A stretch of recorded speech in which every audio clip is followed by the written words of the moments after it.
Hi, it's Michelle from Movement Lesson. I actually just did a pretty cool class, I thought, of the head with the ears and then the head with the eyes. The eyes are really important because I worked it into how to work with a child, especially that's visually impaired. The ears are important for kids that are hearing impaired or multisensory. If you have visual delays, again, the hearing might be more complex, but if you're more complex with delays in your system, then you're not going to have, again, you're not looking for that ball, you're not looking, so the ears aren't going to turn around either to react to the stimuli. Normally I would post something like this on my subscription site, which is Baby Movement Lesson. I'm starting to put my longer videos on there, but I really feel that these two videos are very important because I have a lot of people right now that have visually and hearing impaired children from around the world, and they're really trying to help their kids, so I'm going to make this public. But really, if you find videos like this beneficial, I have my site, Baby Movement Lesson, where I'm putting my class videos, things like that, where I'm actually talking through on how to work movement, how to help with it. Subscribe to the site. It's only $5 a month. I made it like a magazine, or it's $50 a year, and get the benefit of the videos this way. But I'm going to post these two videos, the ear one and then the eye one with the head.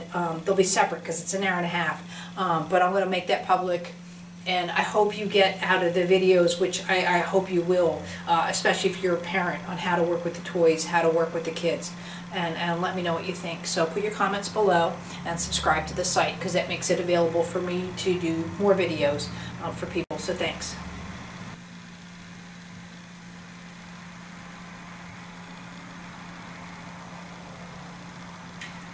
Okie doke, this is stage 2 of the face. Today I'm going to include more the ears and the eyes. Ariana worked last week in class,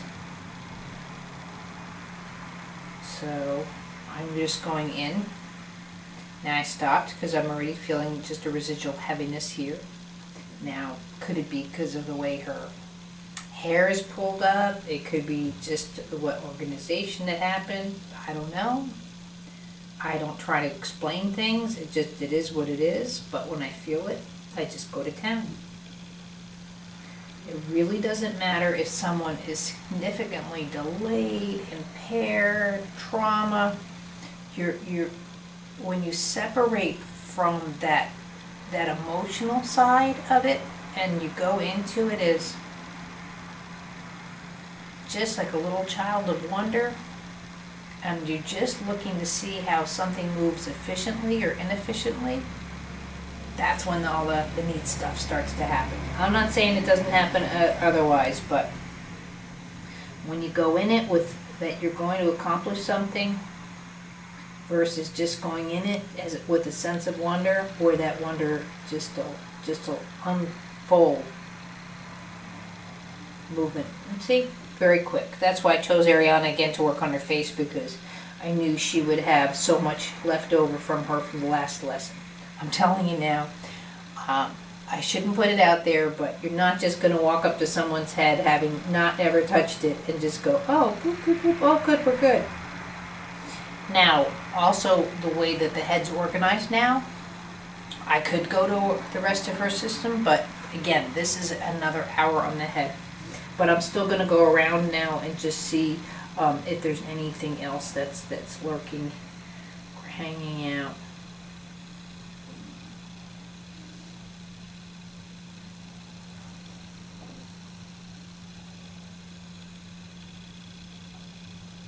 And this is important too, even if you've been working with someone all week.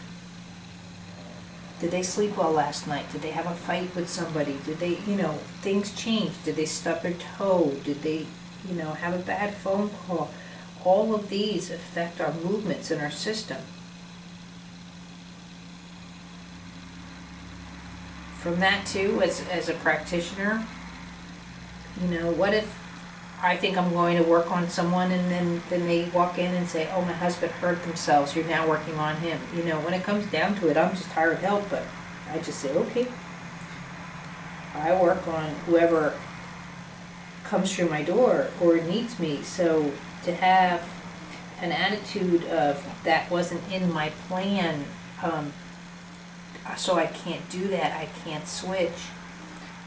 makes it very difficult to be open to just movement possibilities.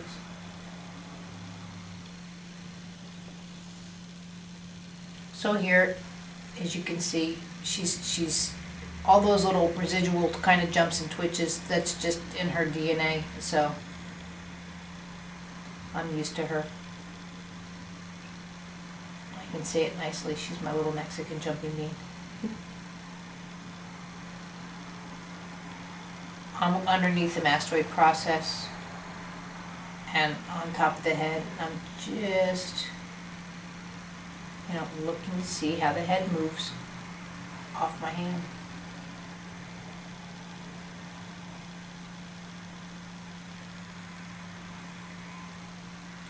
This move you got to be careful of. I really have nubs on my nails for a reason, and even that, they're maybe getting a little bit longer. You don't want to go in with your fingernails, male or female, into someone's neck. If you think you have an issue, another way of doing it is coming underneath the neck where the thumb's here on its side, and you can go in this way. It's a little bit different, but it'll work. See the difference versus if I put my fingers in here. There's a bit more. There we go. And the reason there's a difference too, it's even my movement patterns. I'm here, so the thumb doesn't hinge the same way, so I'm almost blocking the movement. Whereas I'm here with my fingers, I can get in because my whole hand is going in this direction versus this direction.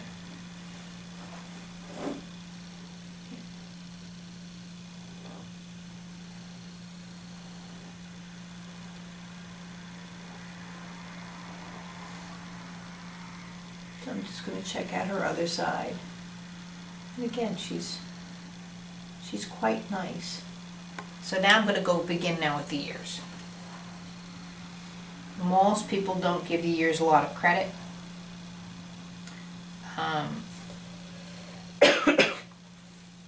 The ears are involved.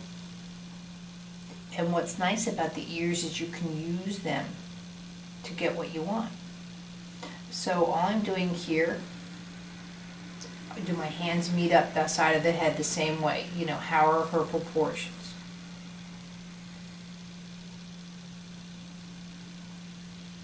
So I'm just very, very slightly pulling down on the left ear and just going underneath. The cartilage will give you like a little bit of a ledge, and I'm just looking to see about lifting the right ear. And then I bring it back down to neutral. So again, I'm lightly just pulling down on the left ear and rising up to the right.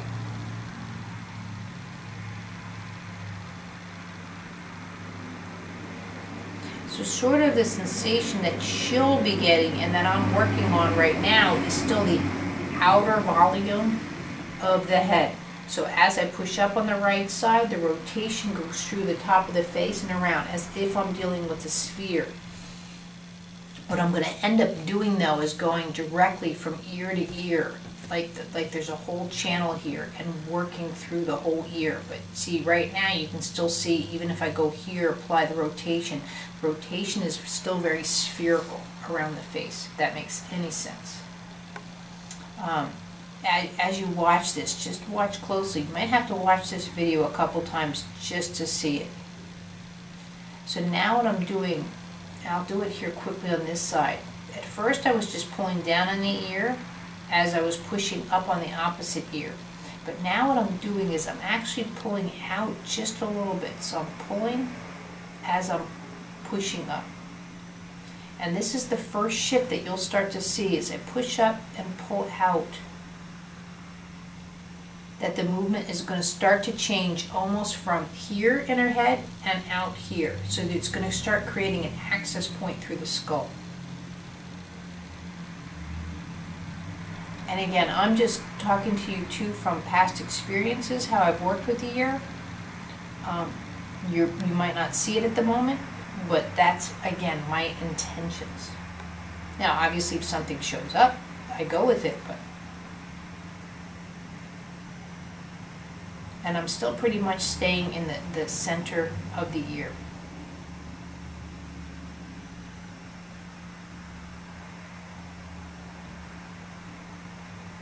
And also, my head is over the right ear. I'm watching the right ear. The left ear is just a, so I'm not doing left, right. I'm not rotating the head. I'm not doing anything like this. It's a very specific move. So now, too, that I'm underneath the ear with my finger like this, what I'm going to start to do now is twist the ear. So as I twist upright, I'm twisting down left. So literally almost like a dish towel. So I'm twisting upright and going left. Are you comfortable, by the way?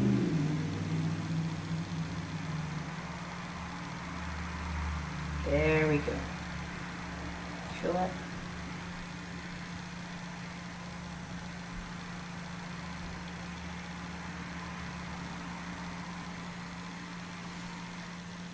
Can't explain it to me.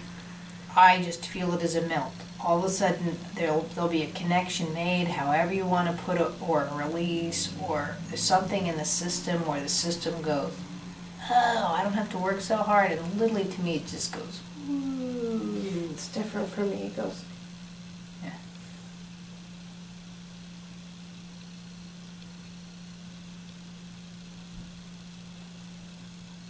So now I'm pulling out on the right ear a little bit as I'm pulling on the left.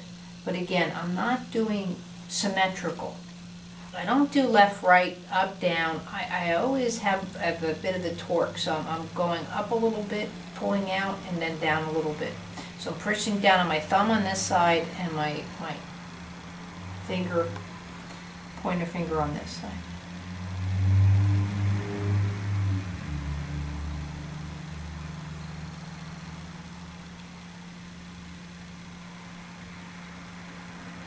This is a marvelous lesson you can do with someone who's asleep. What this really works on is the subtleties of your sense of hearing. It might improve the hearing. I've had kids that were actually legally deaf. I have one child that I was working with, the hearing increased 25 decibels. I have another child that again was legally deaf. He's just been told he doesn't need his hearing aids anymore. Now he's 5. Again, getting proof on this stuff, who knows? I mean, but what happens is if you're hearing impaired or visually impaired, any kind of movement impairment, especially from a child, what you're not used to doing, and by the way, when I'm talking, I'm doing the opposite now, pulling down on the right, and kind of lifting with the left, but my intentions are still through with the right ear. What happens is you don't work the room. So as a baby hears just these little, as you play with the baby and you do these little sounds, a baby naturally, and the sound goes through that ear and into the whole system. The sound's not right here. A sound goes into your system, and we crave that sound going through our system, but we don't realize how the movement goes into it.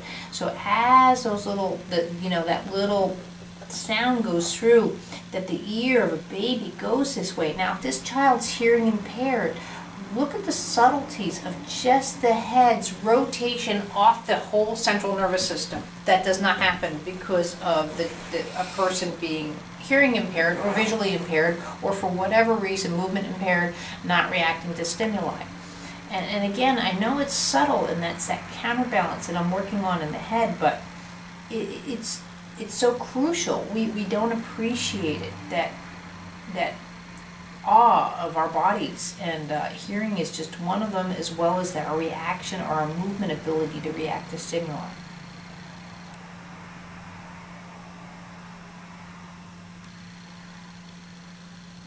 So now I'm coming up underneath the top of the ear, and I'm pulling down the top of the ear on the other side, but again with a light twist. Right here, I almost feel like I finally have a pull from one ear to the other, directly through the head. And again, even if you're, quote, just visualizing that action, if that's all I'm doing, that's what I'm going for.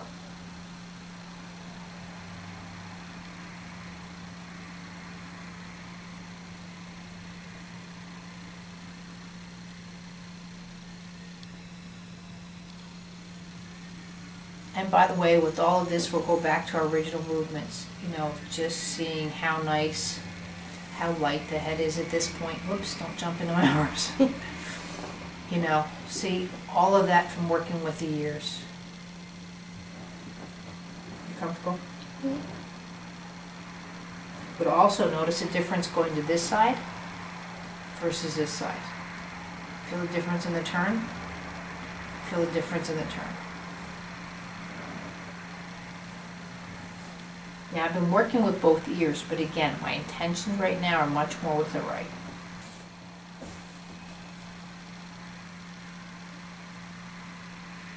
So now what I'm doing is I'm pulling through the top of the ear. I'm pulling out on an angle through the bottom.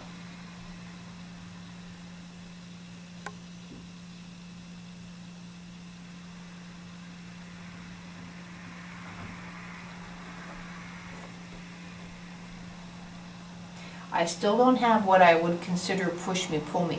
From here, you can start to see how I can affect the rotation through the nose. Don't have it here. But see now, it's starting to talk her through it.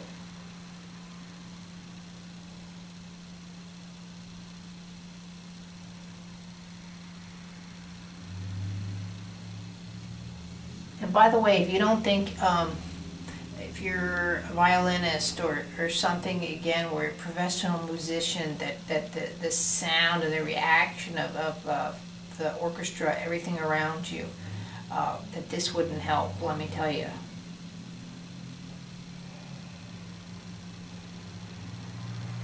Ah, there we go. So now the ear. And you really can feel the difference, or I can, of the right ear versus the left. I don't have, especially the mobility in the area, lower jaw of this side.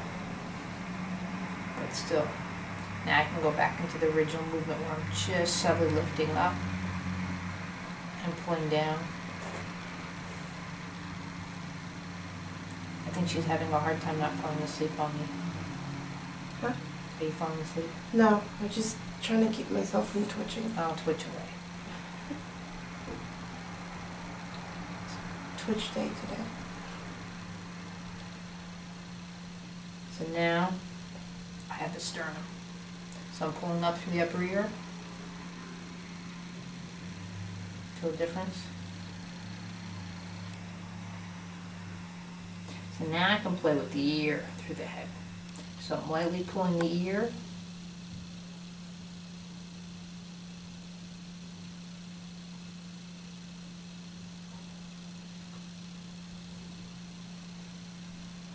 Also look at the awareness of proportions that she has from her ears. Normally it's the ear is your hand length from the nose, or you know, your hand length here. I mean, we have proportions specifically.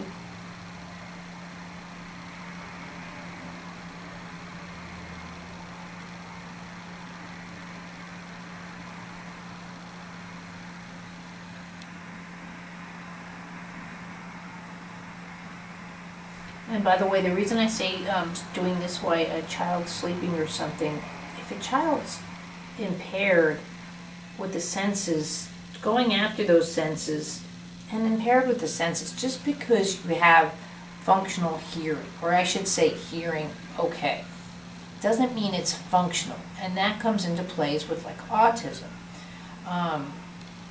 Atwood's book is very interesting about the girl who couldn't stand the gardens because she couldn't handle the flapping of the butterfly wings. That's how sensitive her hearing was. If you've got somebody that sensitive, can you imagine touching the ear? It's going to sound like someone rolling up paper and sticking it in your eardrum. They can be very, again, hypersensitive to doing something like this. So doing it, again, where they're safe, they're calm, it's not like it's therapy where you're doing it in a way as they're going to sleep. I'm just going to try something and just going in and, but you want to really handle some people with care. Now again, you can see how nice the head's coming around with this ear. Again, I'll go here to the left. A complete difference with the connection. She's still rotating her head, but the connection that she has with her ear to the head is completely different.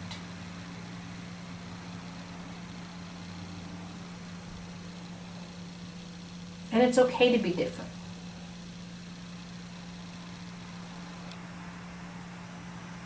But kids too, they've had hearing aids, cochlears done, surgeries, IVs in the skull, all of these kind of things. My son has been sinuses, sinus endoscopies, adenoids, another sinus endoscopy, infections. You know, you have to respect if someone is sensitive, but when either when they're asleep, you can get away with a lot more, or as they're going to sleep. I work on my son's head every night before he goes to sleep.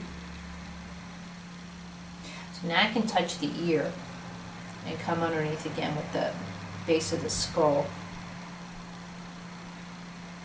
And again, I'm just working on the proportions of the head and the movement around the skull with the ear.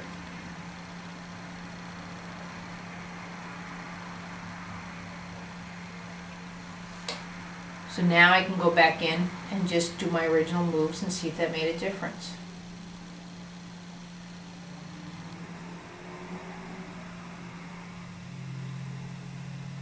Another way at this point you can do is a cupping of the ear.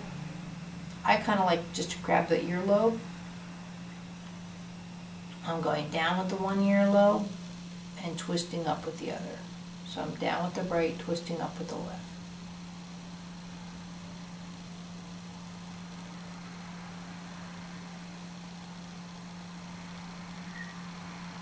And I'm going up with the right and twisting down with the left. Now at this point I just feel a little bit in the nose, so I'm just going to come in here.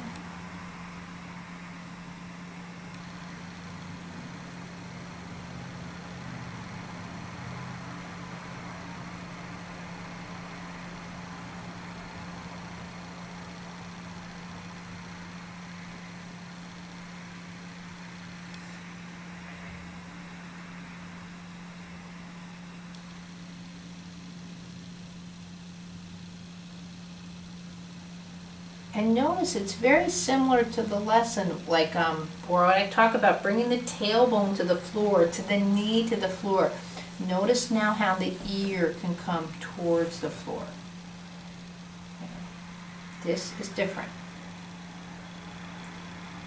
Feel how the ear can go towards, to react.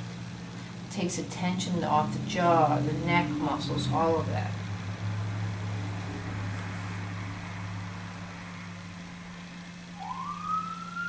And now you can just see too how nice the head is.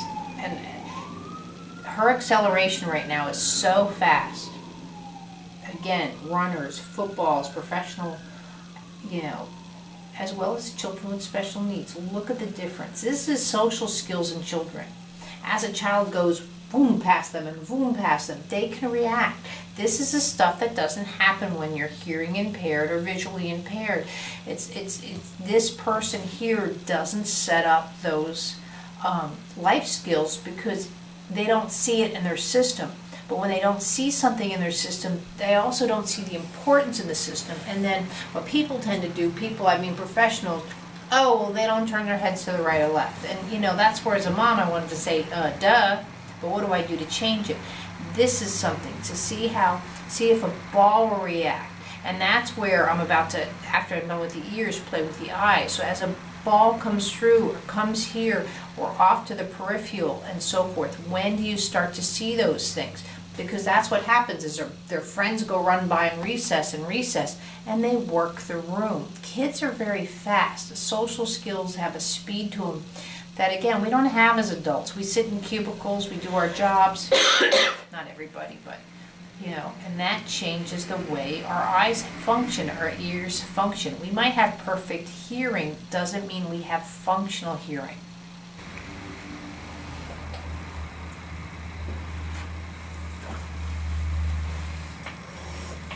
So now I'm on the left side, and basically going to be doing the same moves from this side. It's going to go a little bit faster because the left side's already actually got stimulated by me anyway.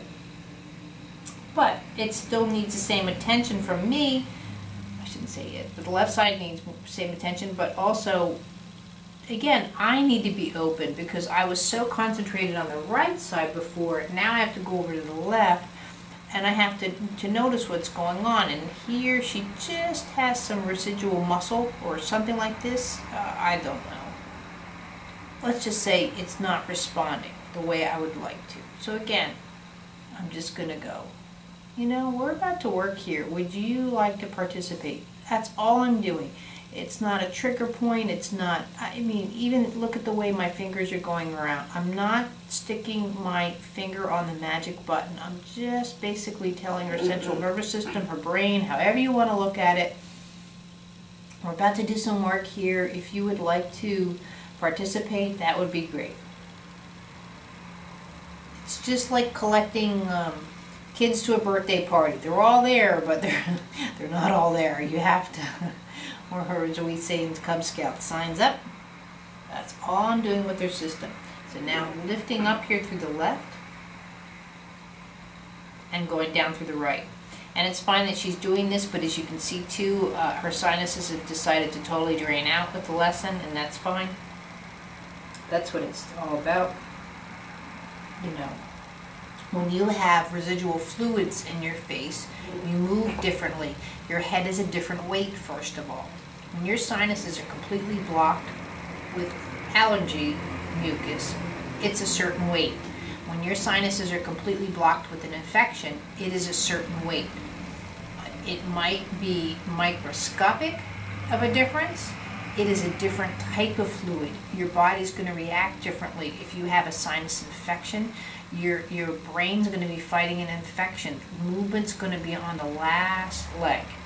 And in my son's case, since he has autoimmune failure, his brain wasn't working on the infection, and that was the whole point. So, and why his lessons had to be so much more aggressive, because it had to go against his health system as well as his movement system. So I'm pulling down on the ear and lifting up on the other side. But also when I pull down, I'm not just pulling down, I pull down and I'm almost just, so I pull down and tug away. It's again, it's like a 1/16 of an inch. But right now I can sort of feel like I finally attached, there it is, the inside of her skull. There, I got the other ear. Finally. Do you feel that? Mm-hmm. And now I'm working much more through the center of the head. So did you notice that before when I first started? It was a much more of a round type thing. So I was dealing with the sphere. And now if you look at the movement, see, it's almost like there's a string right through her skull where I'm pulling the head over. It's real subtle. You'll feel it more than you do see it.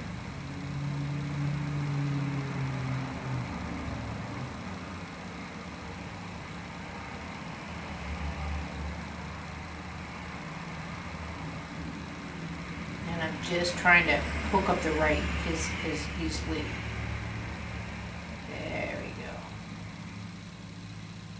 See now how I'm going through? I'm not getting her face rotating like I'm going through the ear. And again, I'm not just pulling this way. It's almost like an arc. As I pull my right hand out, the left hand's going in and around. Again, her face isn't right angles. I know there's some theories about the plane or right, left. There's nothing on her that has a 45-degree angle on it. It's curved. It's, you know, you have to go through the spheres. And also you have to start, now I've just done it, picked up the gyro of the face. So see now. So if I go like this now, I'll jump, go underneath here, you can just see how she rotates. All of that's going on there.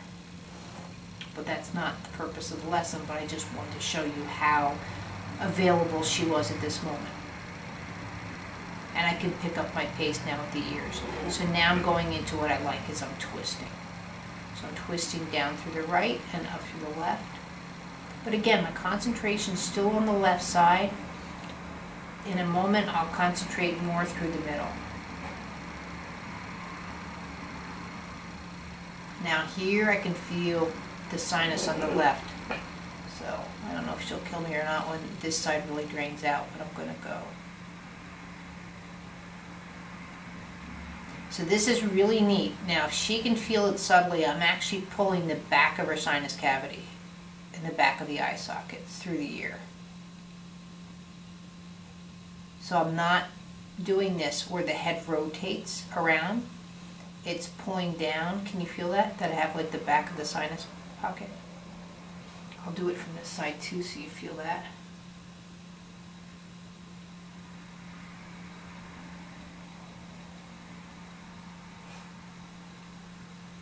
And now I'm going to go down, now mid-center. I'm going to go down through both ears, but I'm not just going towards the floor. I'm kind of coming back to this direction towards the back corner. So it's a twist.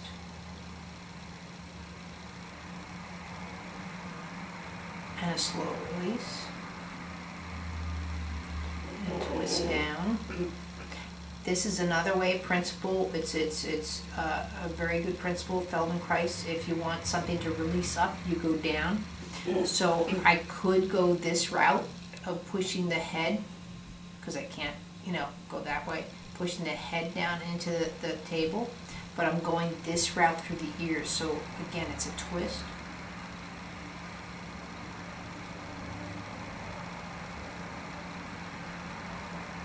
And see now she's got a nice tonus through the ears.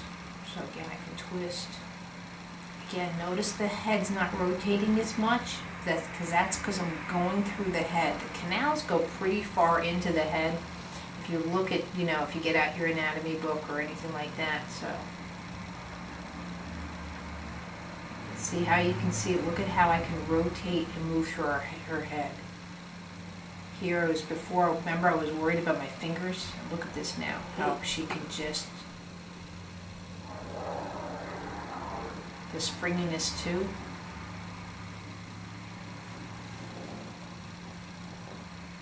Here I can just, boop, boop.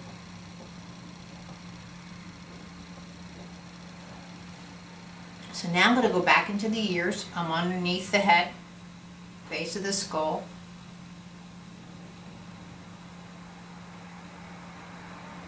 It's almost like you're scooping for water.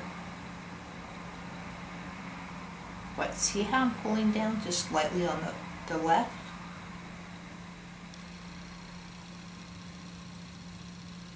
I'm going back to center, scooping back down on the left, and back to center.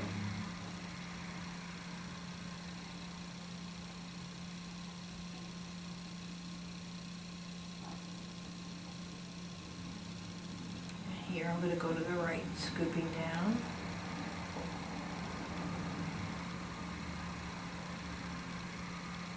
Back to center.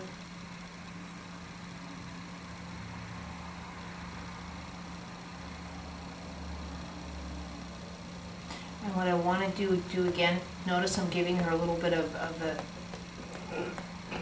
auditory stimuli. And then again now, our ear looking towards the table.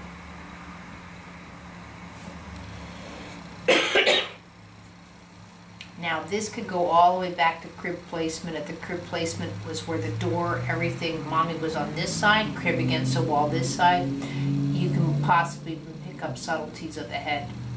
Because look at the difference here of looking towards the floor versus on the left side.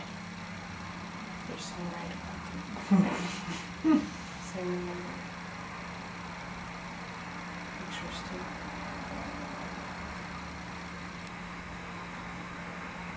And again, she's right-handed, so there's just going to be a different movement vocabulary, but you can really just, I can feel it just in the back of the ear, and I'm just waiting for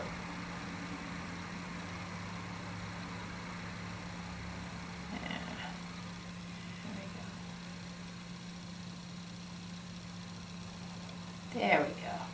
See how your head goes to and down towards the floor. So, see, down towards the floor. Feel it's much more even now.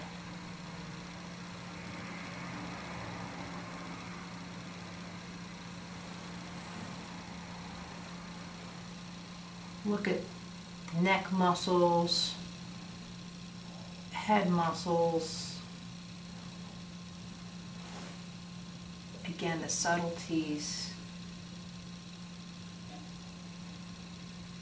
Quite interesting, just through the years.